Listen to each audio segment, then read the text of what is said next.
In today's video, we're going to go through the process that I followed that helped me get out of over $18,000 in student loan debts in 13 months. What I did to basically lay the foundation to build $75,000 in investments the following 4 years after that, and some tips and tricks that will allow you to do it too. Hey, my name is Nick, and on this channel, we talk about tips and tactics to the different things that I personally wish that we had learned in school, but we didn't. As always, there's timestamps below, as well as a link to a full blog article on everything that we're going to cover today, just in case you need the written version of anything that we're going to cover. If you find anything helpful in this video, I would really appreciate it if you like or subscribe. That way you can stay up to date on any of the future videos that we might come out in the future. According to studentaid.gov, 69% of college graduates have an average of $29,000 in student loan debt. Now, I was super fortunate that my situation, I only had $18,000, but I think the underlying premise of what we're trying to achieve is the same. Create a plan or a structure that will allow us to burn through our student loan debts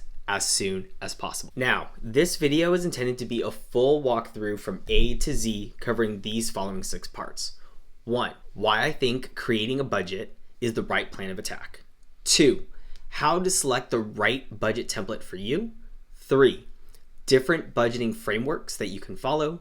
4, how to populate your first budget template. 5, how to plan your debt pay down plan using debt Avalanche or the debt Snowball approach. And 6, what is a 1-hour habit that you can implement that will keep your finances on track month after month. Okay, why are you creating a budget? Now, creating a budget seems like the first logical check mark on your personal finance journey, but there's a few more things to consider. Simply creating a budget for the sake of creating a budget is totally useless if you're not creating the budget with a specific goal in mind. Setting a goal to pay off my student loan debts. It's a great first step, but it's missing a lot of key pieces here. Here are some other thoughts or questions to ask yourself when you're setting this initial intention. 1, by when do I want to pay this off? Setting a clear date is really going to set a flame under you of how fast and how much you're willing to sacrifice to get to that goal. 2, are there other things to consider, like an emergency fund or certain savings or different things like that that you need to keep in the back of your mind as you're setting this initial budget together? 3, what are some of the things that are passions, hobbies, or things that just bring you joy? I'll double click on this one later in the video because this is probably one of the questions that I didn't ask myself at the beginning that I wish I had. Focusing on paying off all your debts at all costs seems like an admirable ambition, but some of these goals, when you break down all the numbers, it's going to take a number of months or years to truly accomplish. To sacrifice everything might become hard when you aren't seeing any kind of like mini wins along the way. So setting up things that keep you motivated and staying on track and seeing progress throughout that overall journey is extremely important. So let me go through those 3 questions that I had listed prior and relate it back to my own scenario that I was trying to get through when I was creating my first budget. Now, some background information. I had just graduated from university. I had $18,000 in debt. I was making $60,000 at my entry-level job. And outside of student loan debt, there was no other debts that I had to consider. The timeline that I wanted to accomplish was as soon as possible. In fact, me and one of my other friends, we kind of created a competition out of it of who can pay off their debt the fastest. Being that, we were kind of both at the same starting salary and we both had this goal of doing it. I found that was actually really helpful because a little bit of competition kind of like keeps you going when you're trying to beat them. Hey, we'll get right back to the video in a quick second. I just want to let you know that any of the guides, tools, resumes that you see in this video or any of my other videos, I've put together in what I call the Trailblazers Foundation Kit, and it's free to anyone in my community. You can access it and have it emailed directly to you at nicholasayala.com/kit. All right, that's it. Back to the video. The second part was, what savings or emergency fund did you really want to put together? Now, at the time, I barely had any expenses. I was couch surfing for the first 6 months out of college. There was a lot of things that cut a lot of my expenses, so I didn't really focus too much on this area, but feel free to modify that part just based off of your own current situation. Now, the last piece here, which was one of my biggest regrets of not considering at the time, was what brought me joy. I had a pay debt down at all expense approach. What that meant was that I had to make a lot of sacrifices, and it became really hard when there was this social pressure of kind of balancing everything. I missed birthday parties or gatherings or events and things like that, all because I didn't want to spend $12 going out that night. And so it might seem like it was a little bit of an over rotate of wanting to get everything done if I, would have been okay with 1 or 2 months later hitting that goal and still being able to participate in some of those things. So keep that in mind as you're putting together, the intention behind your budget, the goals that you're setting for the budget, and setting aside a little bit of a YOLO fund if you wanted to do something along the way that brought you some joy and you were okay with modifying some of your budgeting goals and plans and debt pay down so that you can enjoy the journey a little bit along the way. All right, in this video, we're going to touch on how to select the right budgeting template that works for you. The fastest way to build your first budget is to actually use a template and modify it to become yours after that. Think of the process similar to like starting your first resume. You're going to grab a template and then start to modify and mold it to your specific scenario, experiences, needs, things like that. Now, if you go into Google and type in budgeting templates in the little search bar, you're going to get a list of different templates from different blogs that are going to suggest to use theirs. It's a little overwhelming at first, and so I thought that in this video, I will shortcut the 3 main categories. That's 6. The 3 main categories that you're going to have to worry about finding the perfect one that works for you. All right, so the first template that I would actually recommend is my own personal budgeting template that I put together. Now, I've revised it over the past 8 years, but using it on a month-by-month basis has gotten me through the $18,000 in student loan debt. It's helped me save for my first real estate investment property. It helps me manage my investment properties from a financial standpoint. It's something that I was able to really mold and make my own, and it's a really good kind of skeleton budgeting template that you can make your own as well. There'll be future videos of me actually walking through step by step what all of those are, and I'll link them in one of these 2 corners. Yeah, feel free to grab that one. It's free, easy to use.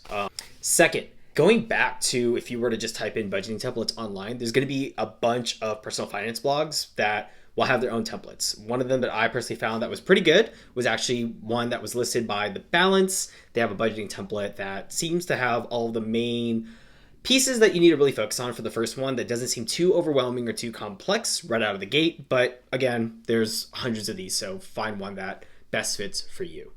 The last one is a little bit more of an automated tech forward approach. This is going to be your budgeting or personal finance apps like Mint.com, YNAB, Personal Finance, Rocket Money, things like that. They come with kind of a pro and a cons list when you're diving into this. So let's talk about the pros. Pros, it's going to save you time putting everything together because once you connect all of your services to them, they kind of do all of the math piece for it. Probably one of the other kind of pros is it's going to be on your phone. It's going to be easy to check in and do everything that you might want on them. I personally use it as more of a supplement to my budget. This is how I can quickly check in on multiple accounts, credit cards, checking, savings, things like that. But I don't use it as my core budgeting platform. The cons to it, and the reason why I don't use it as my core budgeting platform is because so much of it is automated. I lose the transparency of what is going where or what are my larger expenses in different categories and really seeing what really happens with each dollar. Now, when I was first graduating from university and starting out, I wanted to know where each dollar was because every dollar mattered. I remember I don't know if this takes you back, but $10 was a ton of money back then. Every dollar, knowing where it went, how I was spending it was extremely important to me. And that's why I would actually lean towards doing things a little bit more manual so that you have a good touch on all of that. And then using something that's a little more automated so that you can check on it a little more frequently and things like that. Another con, a lot of these apps are moving towards a paid model. So it's not going to be free. Budgeting template using a Google Doc is free. some of these apps, there's going to be some kind of cost that might be associated to them to unlock either all of their features or a subset of their features. So keep that in mind as well. One bonus thing that I will mention in this part when you're selecting your budgeting template is also just becoming a little bit more familiar with how your pay stub looks from a post and pre-tax standpoint. Whatever budgeting template that you put in, you're going to need to know the difference between how much you're making, how much you're paying in taxes, and how much you're actually taking home. It's important to kind of know those differences because as you're budgeting things out, you want to be able to budget against what you're actually taking home, not what you're taking pre-tax standpoint. All right, so I have a budgeting template now, but how do I categorize everything? In this video, we're going to go through two of the most popular budgeting frameworks that you can use to help organize all of your expenses and find out if you are on track. Now, when I talk about framework, what do I mean? So when you're thinking through the expenses, there's going to be six. There's going to be three categories that almost everything is going to fall into: needs, wants, and then your savings and investments. Needs. These are going to be the expenses in your life, such as rent, mortgage, like core groceries, transportation costs, minimum payments, things that you have to pay on a monthly basis in order to make sure that there's no delinquency that comes up. So an example, if you have a credit card bill with an outstanding minimum payment, you want to make sure you pay that because it has a direct impact on either your credit score or you're going to be collecting interest, things like that. So these are the things that are going to fall into your needs category. Wants. These are the joys in life. This could be travel, eating out, going out to the bars, anything that's like a fun optional activity that is not necessarily required in life, but is something that's definitely going to be like something you can maybe tailor back on in the future. The last category is going to be your savings and investments or debt payoff. This is anything that's kind of left over after you've budgeted what your need expenses are, what your want expenses are. This other bucket can go towards emergency funds, savings, or even accelerating your debt pay down so that you could get through some of that a little bit faster. So let's go into two of the popular frameworks that most people use. The first one is called the 50-30-20. Now, what this means is 50% of your budget will be allocated towards needs expenses. Remember, this is like your rent and your car insurance, things like that. 30% will be allocated towards your wants. This is like eating out, going to the movies, things like that. And then the last part is 20% is going to be allocated towards any of your investments or debt pay downs or savings or things like that. This is probably the most popular framework that most people are going to fall into, especially if you're, I don't know, I think personally under $200,000 a year, you're probably going to use this as your normal framework when balancing things through. There's of course some outliers that do exist when you're getting into this piece, but for the most part, this is where you're gonna, fall into everything. If you're following along in the personal budget tracker that I've put together, you can actually select this as an option framework and it'll populate all of the different categories based off that percentage so that you know whether or not you're technically over or under and by how much you're over or under for that specific category. The second framework, which again, this is for people maybe over the $200,000 a year range, is called the 50-40-10 budget rule. And it's the same categories where you're going to be looking at needs, wants, and savings, but they're going to be in a little different order. The 50% is still going to represent your living expenses. So these are, unchanged from the prior framework. But 40% is going to be allocated towards your savings and investments, and the 10% is going to be towards your wants. I'm not going to touch on this one too much beyond that. Most people will modify which categories they want to be a little bit heavier on. Once they're debt free, maybe once they're making a higher amount in salary, maybe once they have a little bit of cash flow coming in from other ways, things will change a little bit as you kind of progress through different life scenarios, I guess is the best way of putting it. All right, that's basically it. Remember, we want to keep this super, super simple. So we're just going to go through those two frameworks, select one of those frameworks, populate it in whatever budgeting template that you're using. Again, if you're using my budgeting template, just select that as your marker. And in the next piece, we're going to actually spend some time to populate that budgeting framework a little bit so that you two kind of know exactly where you're at and where you can make some modifications on things. The hardest part about putting together your first budget is actually populating your first budget. Where are you at today? Where do you want to be at tomorrow? In this video, we're going to dive through a step-by-step process of me filling out my own personal budgeting template so that you have the context of how to put all of these pieces together. All right, so in prior videos, we went through how to select a budgeting template, how to select a budgeting framework. Now we're going to actually spend the time and energy to put it all together. The easiest way of doing that is looking through some of your past credit cards and debit card statements and kind of seeing the trend of where or how much you're spending in what categories. Depending on your bank, they'll actually put these into categories for you and start to show you some of the totals of like how much you paid for gas or things like that. In some of the other cases, it's going to be a little bit more manual, but it's actually helpful to kind of look at these different things because you're going to end up seeing what your current situation is today and ideally make some of those modifications of where you want to be at tomorrow. So we're going to jump over into the actual My Budgeting template right now and populate one of these for the first time together. Alrighty, so now you can see a copy of the personal budgeting template that I've put together. I'll go through each of the tabs here below and start to populate it with you so that you can see how it all kind of operates. There's two kind of things to keep in mind before you get started. One, anything that's kind of highlighted in this yellow color is going to be a input field that you can populate and it'll calculate somewhere on some formula somewhere throughout this process. Anything that is in any other color, try not to really modify it just because there might be a formula that might break later down the road. Another thing to keep in mind, if this is one of your first times using Google or Google Sheets, I do have a how-to guide here to show you how to make a copy of it so that then you can actually edit the template that is yours and safely only yours. So that version won't be shared with me or anything like that. That one is just for you to use, edit, and modify as you see fit. If you are following along in the budgeting template guide that I've been putting together, I do have a section here for you to type in what your why or goal or things like that is, just so it's a helpful reminder, at least for me, every time I open this up every month, what I'm working towards. Here, I have a couple of areas that you can select the income because there are different ways or different time frames that paychecks do come in. Sometimes it's monthly, sometimes it's every week, things like that. You can break that down here on the income piece, and then it's going to calculate automatically what your estimated monthly income will be. Put in the post-tax amount. So this is going to be the amount that you take home after any of the taxes and things like that are pulled out of your paycheck. So for this example, I'm going to say that I get paid monthly.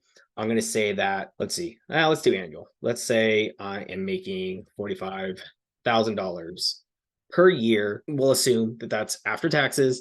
And so that puts me at a total of around $3,700 for my estimated monthly income. Now that's going to populate the rest of the sheet so that it'll help you out in the budget later. If there's multiple jobs that you're working or multiple incomes, you could populate all of those based off the frequency as well in these tabs below. And if, let's say, you're doing this as a couple, you could put partner one's income on one line, partner two's income on another line, and then you could actually work through this whole process together with your significant other. The next tab here on the bottom is your debt tab. This is where you would go through any of the student loan debts, credit card debts, car loans, anything that has an outstanding amount, just so that you can track where each thing is and then what type it is. So there's a list here that you can feel free to populate yourself. And then on the bottom here, and we'll touch about this in future videos and later down in the guides, but identifying what your debt pay down strategy is going to be. So there's two very popular ones, debt Avalanche or debt Snowball. So once you populate the top part, it'll actually categorize them based off of those two methodologies so that you kind of just work from the top onward down to identify which priority of debts you want to eventually pay off. Now, the one that I really want to highlight here is going to be the actual budget tab itself. Again, you've populated your monthly income. And so you can see here that the 3750 on line 13 has already been populated from that other tab. And it's already started to calculate things based off of what budgeting framework that you want to go by. So if you want to go through the 50-30-20 or you want to go through the 50-40-10, you can select which one you want and it's going to modify the rest of the sheet accordingly. So for this one, I'm going to type in 50-30-20. I'm going to see that then that means that per month, I can't spend more than $1,875 on needs. The goal is to spend less than $1,125 on wants. And ideally, I'm putting away at least $750 in savings per month. As I get down to section 3, this is where I start to populate things. Now, on the other screen that I have open, I have a list of some of my expenses. So like it has my credit card bills, things like that. I do also use Rocket Money, where if you have any questions on that, there's the link in the description below if you want to check that out. I use Rocket Money to summarize a lot of my expenses across multiple different accounts. I ultimately am looking to do here is start to populate the yellow categories with what I'm paying. I've pre-populated them with a lot of the common line items that I personally have or use, but feel free to modify, add, remove ones that aren't applicable to you, because I know everyone's situation is different. Another thing that you'll see here is on line 29, it's pulling any minimum expense from your debt tab over into this. So if you have, X number of minimum payments, that's going to be reflected as a need, because one of the things that we're doing as we're putting this budget together is we don't want to be delinquent when it comes to paying back some of the credit cards, because we know that that's going to impact things like our credit score. So now we can just go through this, right? So if we're typing in, I don't know, housing, let's say it's $900 a month. Utilities, I'm spending $200. Groceries, I spend maybe $30 a week. So let's do $120 for the month. My car insurance is like another $100. And, we can kind of go through this. I don't know, phone, gas, things like that. Now we're going to go to the wants category, start to fill that out. Now, the one thing that I do personally is I populate stuff in here, even if I'm not necessarily going to use it. It's so that I know that I have that money sitting in the bank account somewhere in case I need it. An example specifically for that is going to be things like shopping. So I kind of a little bit more on the minimalist side. So I only go shopping like once every couple of months. But when I do, it's usually going to be more than what I would allocate on 1 month's basis. So usually I put like a placeholder here. It'll be like $50 a month to go shopping, so that, in 3 or 4 months time, I kind of have $150 to $200 to go buy something that I might need. Eating out, I don't know. If I want to eat out twice a week, average is $15. So 30, maybe it's like another $150 to go out and eat every month. Groceries, travel, just start to populate things that you see as line items in your own expense. The key here is to not put what you ideally want. It's to what you're seeing already in your expenses, because by the time you fill all of this out, so like my gym, and I pay $15 for Netflix, things like that. If I scroll up to the top here, you could see that it's starting to summarize based off of what my needs category is, my wants category, or savings category. So like in the needs category, I didn't fill everything out, but I only have $47 if I want to be, using this framework. And I didn't fill out everything, right? So like gas, I spend $40 a week on gas. In maintenance, allocating something for like oil changes and things like that, I probably spend close to $300 on that.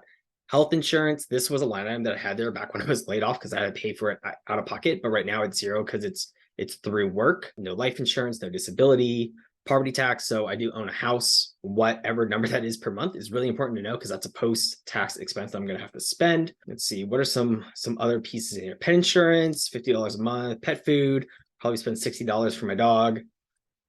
And so now if I were to scroll up here, you could see that it's showing a negative amount. So if I look also here for just that category, it's going to show that $362 as like I'm over that amount.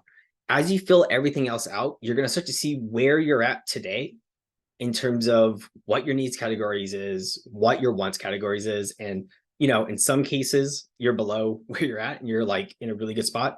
In some other scenarios, you're going to be significantly over. And then this is where you start to look and groom and make conscious decisions on where you want to pull back to start setting a budget to go forward on where you're going to be with everything. All right, I know I rambled a lot. There's a lot to kind of take in. Feel free to watch this video again if you need it. This link to this template is located below. So feel free to grab your own copy, start to populate it. And in the next one, we'll double click on some of the debt pay down strategies, specifically in the debt tab, when we're looking at the Snowball method and the Avalanche method. Debt Avalanche versus Debt Snowball. In this video, we're going to go through what are they, which one do I personally prefer, and once you select the one that works best for you, how to actually implement it. When I was putting together my first budget, putting together all of the different loans that I had to consider was actually kind of confusing. There was anywhere between 6 to 8 different loans that I had to take out throughout the 4 years I was in college, where they had different balances, principals, interest rates, all these other things that I had to consider. But deep down, I had to figure out what's my plan of attack of actually paying them all down.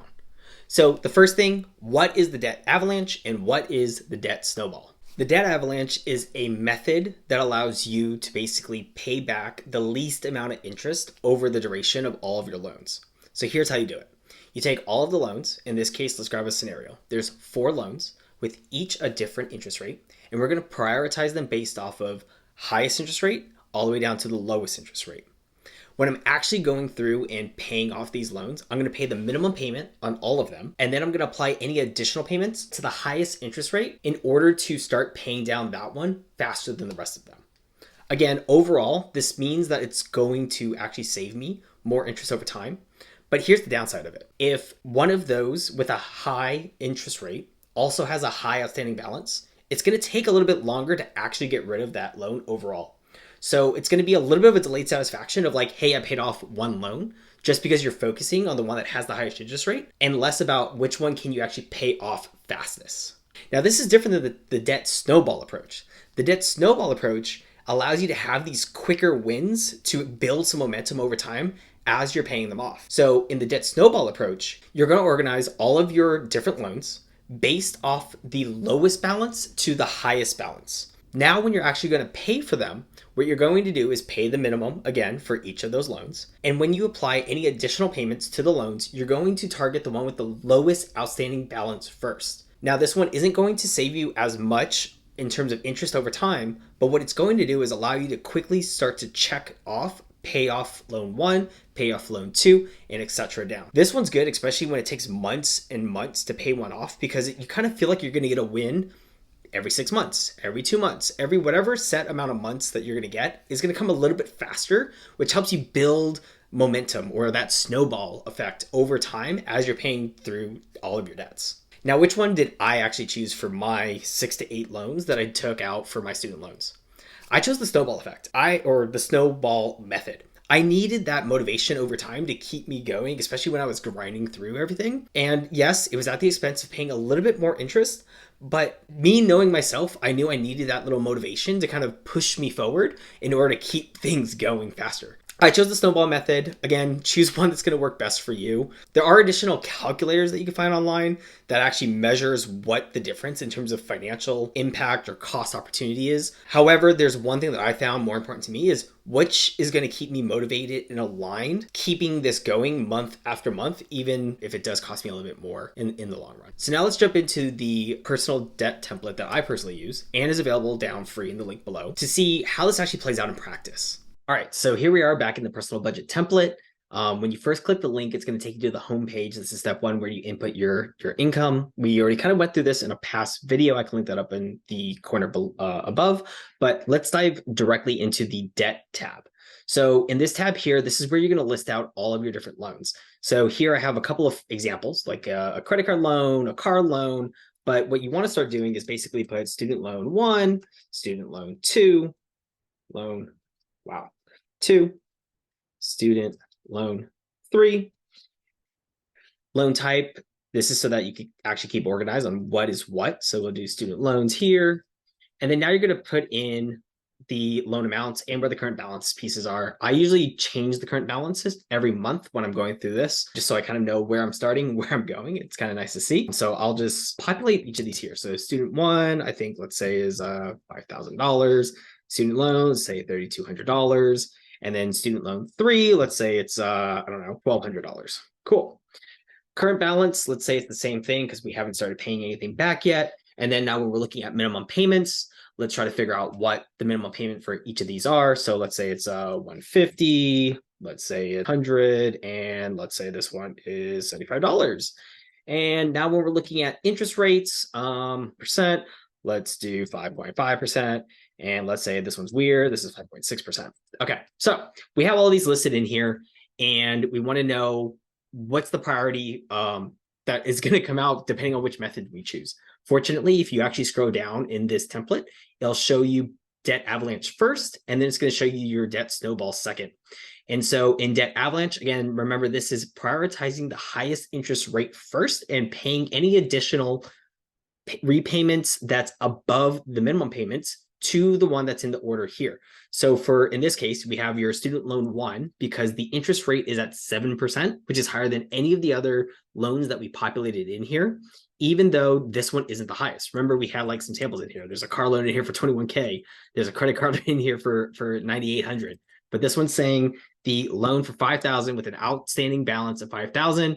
Any additional payments should be applied here in order to follow debt avalanche model. But let's say you wanted to go with the debt snowball model. So we'll scroll down a little bit more. Here's the debt snowball model. Now, remember, student loan 1 was the first one that was suggested when using the debt avalanche method.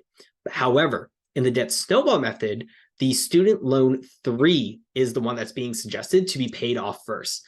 Again, remember, the debt snowball method prioritizes the lowest current outstanding balance first, not the one with the highest interest rate. And so in this case, you could see that it's prioritizing student loan 3, then student loan 2, then student loan 1, and etc. for each of the loans. So in practice, how do you actually do this? You'll go through, fill out your budget. You'll identify how much money you have left over after you do your needs, your wants, and then you have your like general savings and expenses. That extra amount of money you're going to apply to any of these loans, depending on which model that you want to go for, after you pay all the minimum payments. Paying the minimum payments first is important just to make sure you're staying in good standing with each of those institutions that you're paying the debt to, as well as maintaining your credit score. Again, Snowball worked for me. That was just my own personal preference because I needed to see those mini wins along the way, but it is at the expense of maybe paying a little bit more in interest in the long. All right, and that's about it. So we went through what is the difference between the debt snowball and debt avalanche method, which one I personally choose, debt snowball, and how you can actually put it into practice using a sample template that I have. In the next video, now that we've gone through how to select a budgeting template, how to actually populate a template, and identify all your different debts, we're going to go through one habit that I put into place that only takes around an hour a month that helps me stay on track month after setting all this up, and for the most part, having everything on autopilot. The key to mastering your money is to have strong money habits. Now, a lot of times people over-rotate on what you actually need to do, and it's not that hard. In this video, we're gonna dive into what I do, which is easy as 1 hour a month to basically automate all of my money. Now, when we're thinking of any kind of habit, the key to everything is keeping it as simple as possible. Building a new habit is hard, and so the last thing you wanna do is make it overcomplicated to where you're just gonna stop doing it altogether and then not reap the benefits of it. So this one's gonna seem super easy, but is actually really hard to do in practice. What I do every single month on my calendar, it's the first of every month, it has become a ritual. It is what I call my money day. What is money day? It's spending 1 hour every single month. For me, it's the first of every month, non-negotiable, where I will just sit and look through my finances. With my already filled out budget template and my consolidated expenses, I can quickly compare how much I spent last month. Am I on track for my current budget or not? And do I need to make any small tweaks? This is actually super helpful when you have maybe recurring charges that you forget are coming in,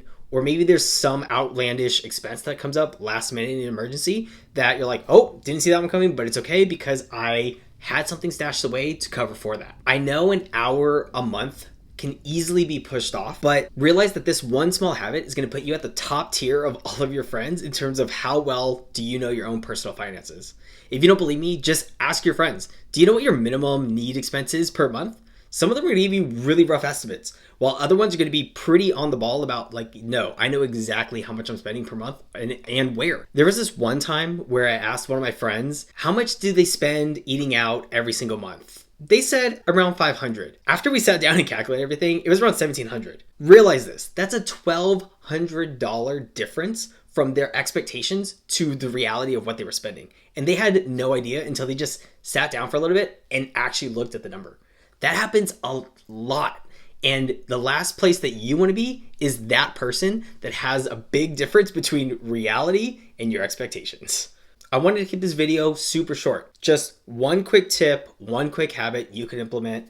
You could use it for years down the road, and it's going to make a huge difference. Thanks for watching this short clip. This is actually the last video in a multi-series of videos. If you don't already have a budget created, feel free to click the link below. I have a full guide from start to finish on how to actually build your first budget, identifying how much you actually take home, what categories you're spending the most in, and how to prioritize any kind of debts or loans or anything like that in order to create a bulletproof system that you could get to this point. Spend 1 hour a month, check in, and be set to set everything on autopilot. See you in the next one.